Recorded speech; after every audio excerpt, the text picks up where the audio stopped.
Richard Fink, and I'm here to talk about the tragic passing of Anton Yelchin. Anton Yelchin passed away on June 19th of 2016. It was Father's Day. Anton Yelchin was 27 years old, and I think a lot of people know him as Chekhov from Star Trek. He was a rising actor, and he was someone who, the minute his death hit the news, it seemed like everybody was posting about it. And it was a death that hit. It certainly hit with me, and I think one of the reasons it hit was, one, he was just so young. 27, that's a young age to be gone. And just like, Heath Ledger was 28, and that's the best thing I can compare this death to. Not the best, that's a poor choice of words, but the most applicable thing, because it was an actor who was so tragically took from us way too quick, and it was all of a sudden, there was no warning, there was no health problems, this was just an accident of fate that took him away from us. And Anton Yelchin was known for playing the everyman in movies. He was like a modern day Tom Hanks or a Jimmy Stewart. He had a likability to him and a vulnerability that we liked watching. And today I want to highlight a few of his films. Like everyone knows, we know him from Chekhov from Star Trek. That's what the news was reporting on.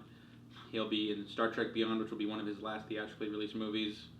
It'll be tragic to see that movie with that hanging over the head. The first film I want to highlight is Fright Night. This is one of my favorite films of 2011, and actually I think one of the best remakes ever made.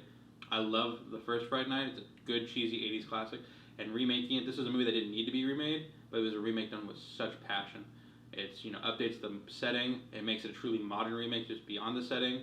It's about identity growth, the idea of high school drama, and I think a lot of the praise at the time was directed towards Colin Farrell and David Tennant, who are great in the movie, by the way. David Tennant really steals the show, and Colin Farrell, who is a really underrated actor. Colin Farrell plays this really sexual predator of a vampire, but Anton Yelchin is what holds the film together. He is the center because he is the everyman. He is the teenager Charlie, and he is one of the most believable kids because he has vulnerabilities. He's not a nerd, but he's not cool. He's like the perfect middle ground. He's the everyman. He can be something that everyone can identify with, and he's really funny, and you buy him as an action hero at the end of the movie. You see his transformation and transition from nerdy kid to a man. And Fright Night was sadly one that didn't hit when it was released at the box office. I believe it opened at number 4, and it was one that deserves more love, so check it out. The other one I want to highlight is Like Crazy. Like Crazy was a movie that was released in 2011 also. Starred alongside Felicity Jones, one of the first movies I remember seeing Felicity Jones in. And it's a cute love story. It's a very tragic love story because it's so real and visceral. Because you basically have a guy and a girl who meet, and she's from London, and the entire thing is about a long distance relationship because she gets deported and she can't get her visa, and it's about the struggles that these two remain to stay with each other, but also being so far apart, and the difficulties that puts on a relationship. It's really heartwarming, really heartbreaking also. And fun little fact, it was the Jennifer Lawrence's in the movie, and it was right before the Hunger Games came out. So it was right after X-Men, so it was right before she blew up into a big thing. So it's a nice film to look at to see all this young rising talent. The next one I want to highlight is Charlie Bartlett. Came out in 2008. Starts alongside Robert Downey Jr. and Kat Dennings, all of which are big names now. And to give you a little hindsight, this was February 2008. This is 3 months before Iron Man came out and Downey became a thing. And also this is when Star Trek was still set to come out in Christmas. So they were both supposed to have big movies that year. Star Trek got pushed back. But Anton Yelchin is the lead character, Charlie Bartlett. And he plays, this is like an origin story of a Ferris Bueller type character. He is sweet, he's charming, and the fact that he's able to kind of carouse the whole school, going from a nerd that nobody likes, a social outcast, to basically being this king in high school. It's a really funny story, really relatable teen romance, and one that was kind of underrated when it came out. I think it got a little bit of playtime on television. Great cover of If You Want to Sing Out by Kat Dennings is in the movie. Really check Charlie Bartlett out. I'm pretty sure you can find it, you can rent it on Amazon Prime. And the last one I want to highlight is Terminator Salvation. Now, I was very harsh about Terminator Salvation when it first came out. I was very disappointed because I'm a huge Terminator fan. Terminator 2 is in my top 20 favorite films of all time. And Terminator Salvation, I was so pumped for, and when I saw it, I was 15, I was so let down. This wasn't the future of the Terminator films we were promised. Nothing felt Terminator about it. I was very harsh about it, even with the release of Genesis.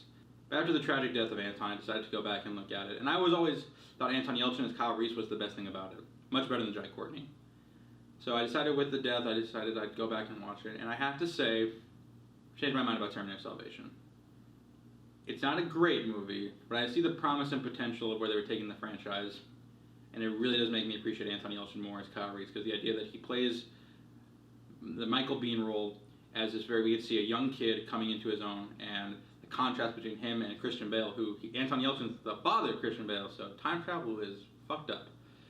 But Anton Yelchin was the most human actor in that movie. All the other people are a little stiff, but the world is visually interesting, and Kyle Reese was the center of that movie. He was the main plot point of that movie, and to get an actor like Anton Yelchin at that was a great find for them. Also, fun note, Terminator Salvation came out 2 weeks after Star Trek did, so that was a great time for Anton Yelchin. That was when you saw this kid's going to be a thing.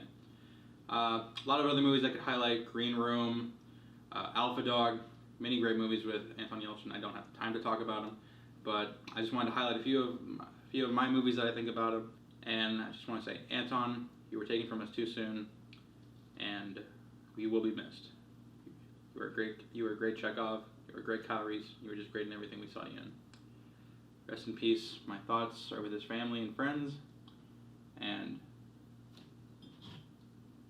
to Commander Chekhov. Thank you for watching Within the Frame.